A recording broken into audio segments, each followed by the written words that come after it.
director de Así Prensa me expresaba recientemente su preocupación porque algunos sitios a favor de los homosexuales y de las uniones homosexuales, me refiero no de las personas con inclinación o atracción al mismo sexo, que como sabemos el catecismo de la Iglesia Católica, la fe y la caridad nos obligan a amar y respetar, sino que personas militantes que tratan de legalizar el mal llamado matrimonio homosexual o homonomio, ¿no? Hay algún nombre que ponerlo porque matrimonio no es, o que tratan de demostrar que la Biblia no tiene fundamentos para rechazar la homosexualidad y los actos homosexuales, simplemente están sacándose el pantalón por la cabeza, es decir, están haciendo malabarismo bíblico. Nosotros los católicos, a diferencia de nuestros hermanos judíos o por ejemplo de nuestros hermanos evangélicos, no solamente leemos la Biblia, sino leemos la Biblia específicamente en el Nuevo Testamento, porque el Antiguo Testamento está plagado de textos que denuncian espantosamente y con toda claridad los actos homosexuales. Pero ¿cuál es el argumento de los homosexuales? El Levítico impide comer frutos de mar, es decir, animales que tengan concha, mariscos, crustáceos, etcétera, etcétera. Y hoy los comemos. Prohíbe comer sangre de animales. Hoy las comemos a través de las morcillas, por ejemplo, u otros platos distintos preparados con sangre de animales. Prohíbe tocar el cerdo y hoy comemos cerdo. Prohíbe tocar la piel del cerdo y durante mucho tiempo los cristianos hemos jugado varios deportes con balones hechos con piel de cerdo. Entonces, muchos de los militantes homosexuales dicen, es obvio que la ley pues no se respeta, ¿no? Antes el mismo Deuteronomio decía que había que matar a una mujer que al separar a su esposo de otro hombre en una pelea, no, si el esposo y otro hombre estaban peleando, si la mujer tocaba las partes privadas del que no era su esposo, tenía que ser apedreada. Y en consecuencia, como sabemos, en el Levítico hay condenas de este tipo por cosas relativamente nimias. Obviamente, con esta idea de constructivista de que hoy en día comemos mariscos y comemos cerdo y tocamos piel de cerdo, y etcétera, etcétera, entonces también hay que aceptar la homosexualidad, es un argumento verdaderamente tramposo y ridículo, porque con ese criterio de constructivista ningún mandamiento queda en pie. ¿Por qué hay que amar a Dios sobre todas las cosas? ¿Por qué hay que no matar? Pero los homosexuales no quieren que nadie los mate. Yo tampoco quiero que nadie me mate o que mate a mis seres amados. Entonces, ¿ellos qué creen? ¿Que esos mandamientos sí valen? Entonces, ese deconstructivismo que quiere eliminar la validez de la condena a los actos homosexuales del Antiguo Testamento es caprichoso, falso y arbitrario. Pero no importa, ese es el Antiguo Testamento. Vayamos al Nuevo. En el Nuevo las cosas son igualmente claras. En Romanos 1:26 dice lo siguiente, y leo 26 y 27.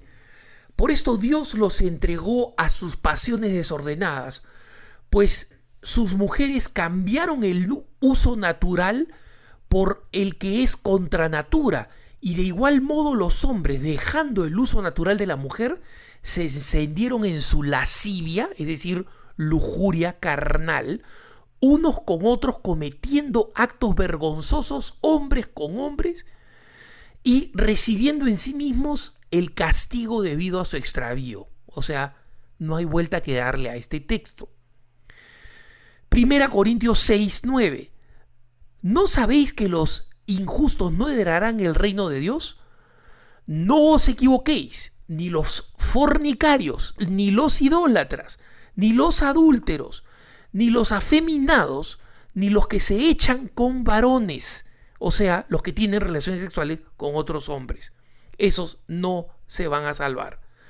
Primera carta de San Pablo a Timoteo 1:8. O sea, capítulo 1, versículo 8, 9 y 10. Sabemos que la ley es buena si uno la usa legítimamente. Sabiendo esto, que la ley no fue dada para el justo, sino para los transgresores y desobedientes. Fue dada para los impíos y pecadores, para los irreverentes y los profanos, para los parricidas y matricidas, es decir, los que asesinan a su papá y a su mamá, para los homicidas, para los fornicarios, para los sodomitas. Recuerden ustedes que el pecado de Sodoma era el acto sexual contra natura. Para los secuestradores, para los perjuriosos, o sea, los que juran en falso en nombre de Dios, y para cuanto se oponga a la sana doctrina, es decir, más claramente para los herejes. Este es en el mismo rango. La segunda carta de Pedro, capítulo 2, versículo 6. Y si Dios condenó para la destrucción a las ciudades de Sodoma y Gomorra, reduciéndolas a ceniza, poniéndolas de ejemplo a los que habían de vivir impíamente como ellos, o sea, cometiendo actos que hoy conocemos como sodomitas, precisamente por la ciudad de Sodoma.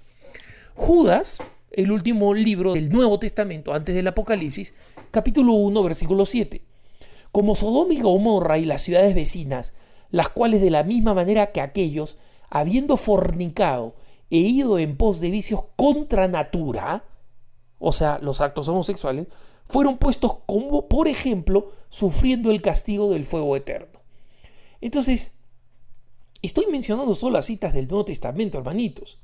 Y las estoy mencionando porque, como digo, hay algunas personas que dicen o que vienen a decir, no, eso no es verdad. Eso en realidad resulta que lo que Dios quiso decir, que lo que Jesús quiso decir es referirse a los griegos. Entonces, vienen ahora a hacer unas exégesis completamente jaladas de los cabellos, cambiando lo que es absolutamente evidente y claro.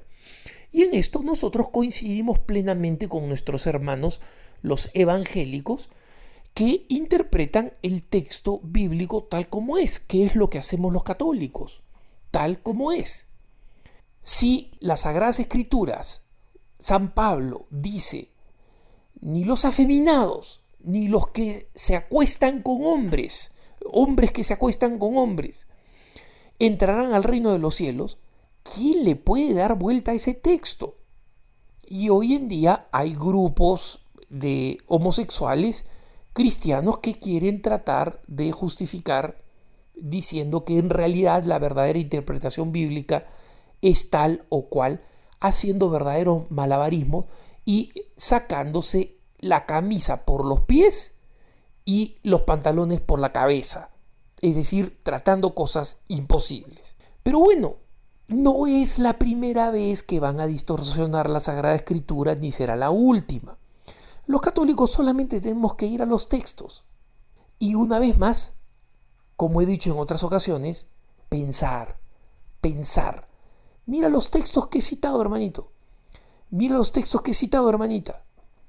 ¿De dónde se podría decir que la enseñanza de la Iglesia y de las Sagradas Escrituras es distinta a la que Dios creó un hombre y una mujer y que las personas que tienen atracción hacia el mismo sexo tienen una condición que no les impide para nada ser cristianos y santificarse, pero que obviamente de ninguna manera van a poder encontrar en las Sagradas Escrituras justificación para realizar actos homosexuales, como los heterosexuales tampoco encontramos justificación para realizarlos fuera del matrimonio.